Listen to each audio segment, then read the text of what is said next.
Avant la phase de travaux, une étude géotechnique permet de déterminer plus précisément la nature des sols et de procéder à leur classification.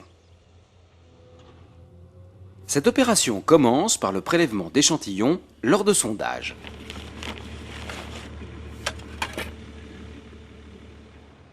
En fonction de leur nature, les matériaux extraits peuvent être réutilisés, soit directement, soit après traitement, ou mise en dépôt. Un sol est constitué d'un ensemble de grains de dimensions différentes. Les éléments les plus gros sont des éléments rocheux. Les éléments moyens sont des graves ou des sables. Les grains les plus fins, en dessous de 80 microns, sont appelés fines, jusqu'aux argiles inférieures à 2 microns. Ce sont eux qui, en retenant l'eau, vont donner au sol ses caractéristiques et son comportement. Un sol est classé en fonction de la proportion de chacun de ces éléments. Le GTR, Guide des travaux routiers, distingue 4 grandes familles de matériaux. Les sols dans lesquels la taille maximale du grain reste inférieure à 50 mm, les sols dans lesquels la dimension des grains dépasse 50 mm, les matériaux rocheux ne comportant pas d'éléments fins. La répartition dans ces 3 catégories est affinée en laboratoire par une analyse granulométrique. Cet essai est normalisé.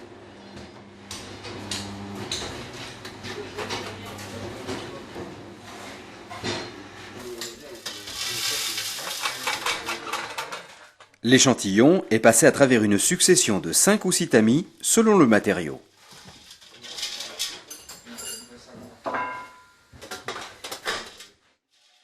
Voici 3 tamis avec des mailles de plus en plus resserrées.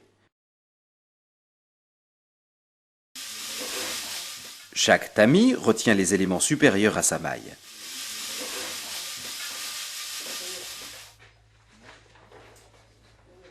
Après séchage et pesage, on peut dessiner la courbe granulométrique.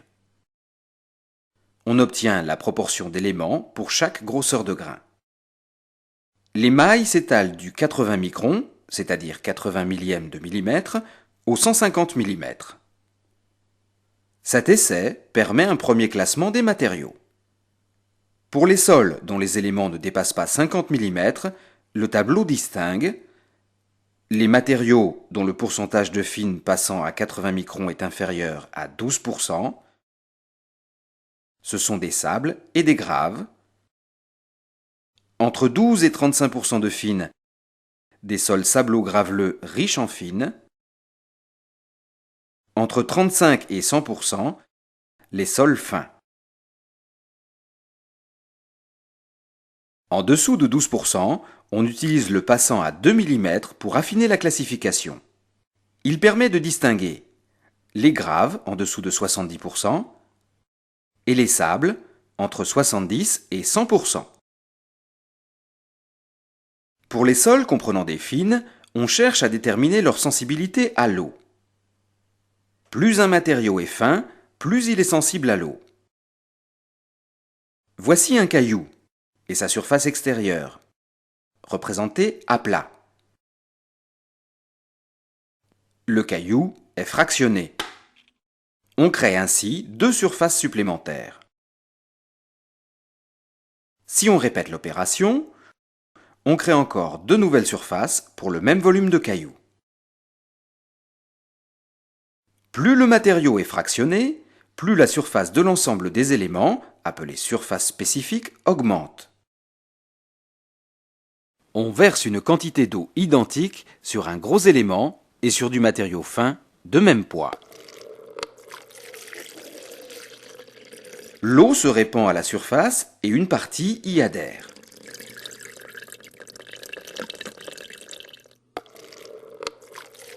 La plus grande surface des petits éléments absorbe davantage d'eau.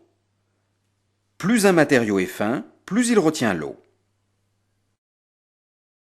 L'argile, dont la taille des grains est inférieure à 2 microns, est le matériau le plus fin rencontré, et donc le plus sensible à l'eau.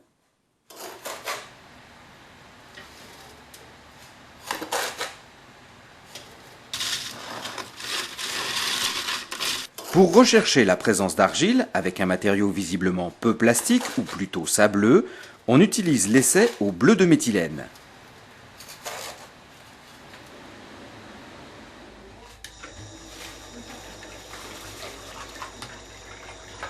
Par cet essai, on mesure la quantité de bleu de méthylène pouvant être absorbée par le matériau.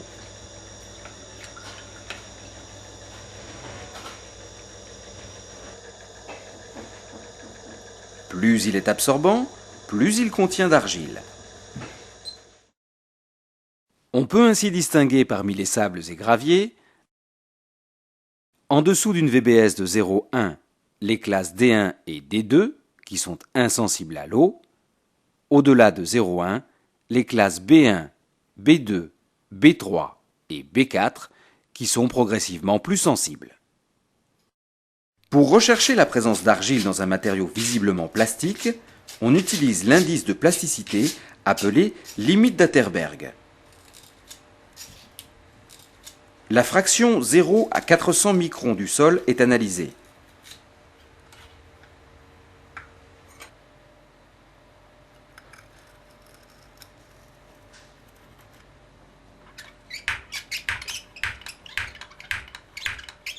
Un sol est plus ou moins déformable ou malléable en fonction de sa plasticité. L'indice de plasticité permet de classer les sols fins dans les catégories A1 à A4, du moins sensible au plus sensible à l'eau, et de déterminer les catégories B5 et B6 qui représentent des sableux graveleux riches en fines. Pour les sols dont les plus gros éléments dépassent 50 mm, on trouve les classes C et D. C1 pour les matériaux roulés et matériaux anguleux peu charpentés. C2 pour les matériaux anguleux charpentés. La classe D3, insensible à l'eau. Pour les matériaux rocheux classés R, le laboratoire peut s'appuyer sur 4 essais permettant de mesurer leur dureté et leur friabilité en fonction de l'utilisation qu'on veut en faire. Les essais Los Angeles et Micro-Deval sont utilisés pour les matériaux visiblement durs.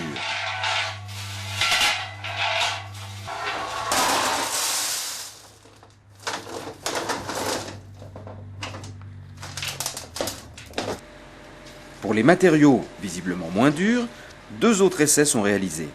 L'essai de fragmentabilité et l'essai de dégradabilité.